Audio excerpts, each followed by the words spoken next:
Welcome to my channel प्रेमिता।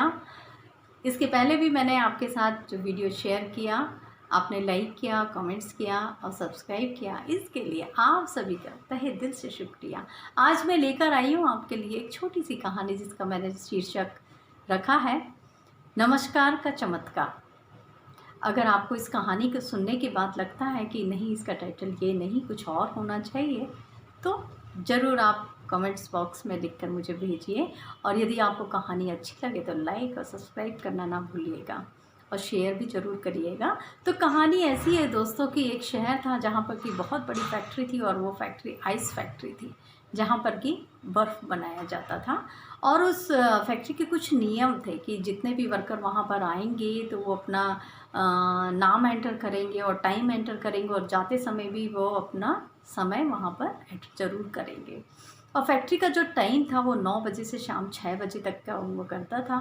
और करीब 800 से 900 वर्कर वहाँ पे काम किया करते थे, जिनमें से एक वर्कर का नाम था अनुज सिंह।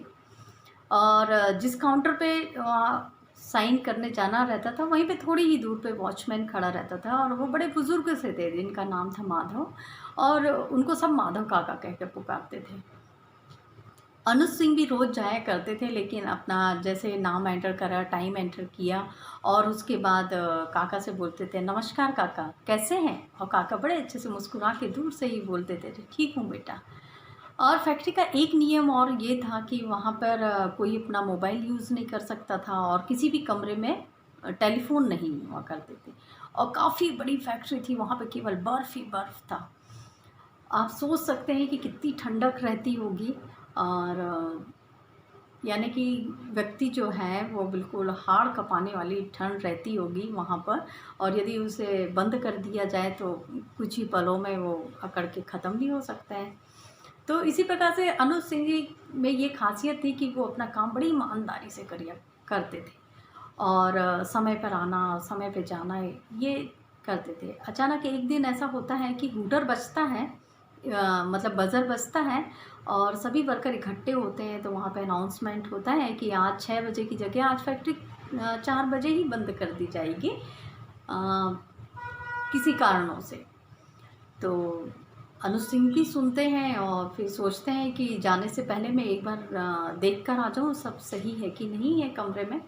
तो वो चले जाते हैं, जाते हैं तो वो काफ़ी अंदर तक के निकल जाते हैं कमरे में, और वर्कर्स पूरे निकल जाते हैं और फैक्ट्री में ताला लग जाता है, कमरों में भी ताला लग जाता है। जब वो अनुज सिंह जी लौटते हैं तो देखते हैं कि वहाँ पर तो ताला लगा हुआ है।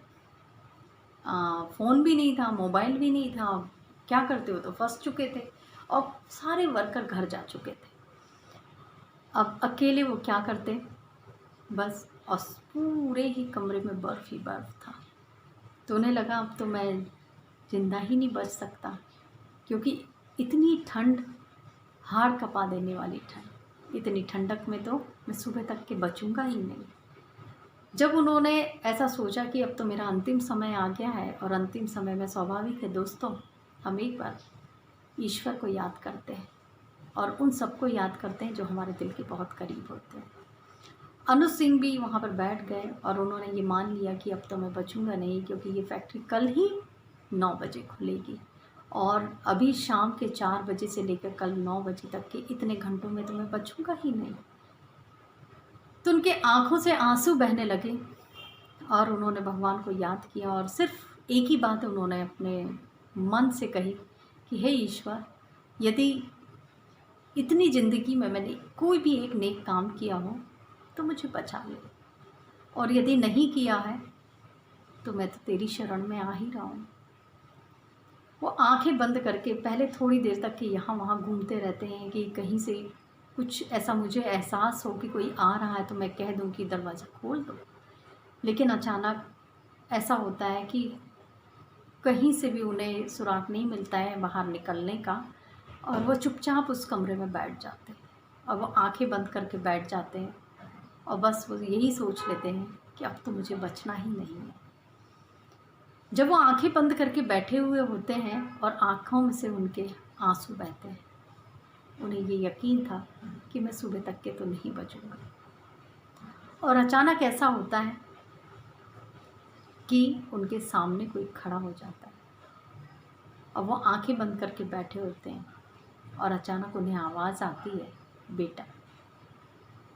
आंखें जैसे उनकी खुलती हैं तो वो बहुत ज़ोरों से रोने लगते हैं। फिर क्या था, दरवाज़ा खुल चुका था और वो जिंदा थे। सामने खड़े इंसान से उन्होंने पूछा कि आपको कैसे पता कि मैं यहाँ पर हूँ? उन्होंने कहा, मुझे पता था कि आप अभी गए नहीं हो। पूरे वर्कर जा चुके थे, लेकिन आप ही एक ऐसे हैं जो नहीं गए थे। लेकिन उन्होंने पूछा कि आपको कैसे पता चला कि मैं इस कमरे में हूँ? तो उन्होंने कहा, बेटा, मुझे ऐसे पता चला कि जब तुम आते थे तो मुझसे कहते थे, काका नमस्कार, कैसे हो? और जब जाते थे तब तुम कहते थे कि काका कल मिलते हैं, अपना ध्यान रखिएगा। सभी वर्कर गए, लेकिन आज मैंने ये आवाज़ नहीं सुनी कि काका चलता हूँ, अपना ध्यान रखिएगा। इससे मुझे पता चला कि सभी तो चले गए लेकिन आप नहीं गए, इसलिए सोचा कि एक बार मैं देख कर तो आ जाऊँ।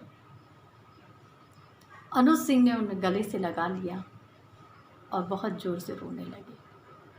बस दोस्तों, यही था नमस्कार का चमत्कार। इसलिए कहते हैं वाणी जो होती है वो बहुत मीठी होना चाहिए। और शिष्टाचार ऐसा होता है जो बंद हृदय के भी द्वार खोल देता है। ये एक ऐसी कुंजी होती है शिष्टाचार, जो बंद हृदय के भी द्वार खोल देती है। तो दोस्तों, कैसी लगी आपको ये कहानी? आपको मन तो समझ में आ गया होगा कि ये नमस्कार का चमत्कार क्या था और ऐसे अनुज सिंह ने अपनी जान बचाई। तो दोस्तों, आप सभी से मेरा अनुरोध है, आप अपने बच्चों को शिक्षित करने के साथ साथ संस्कारित अवश्य करें। Thank you.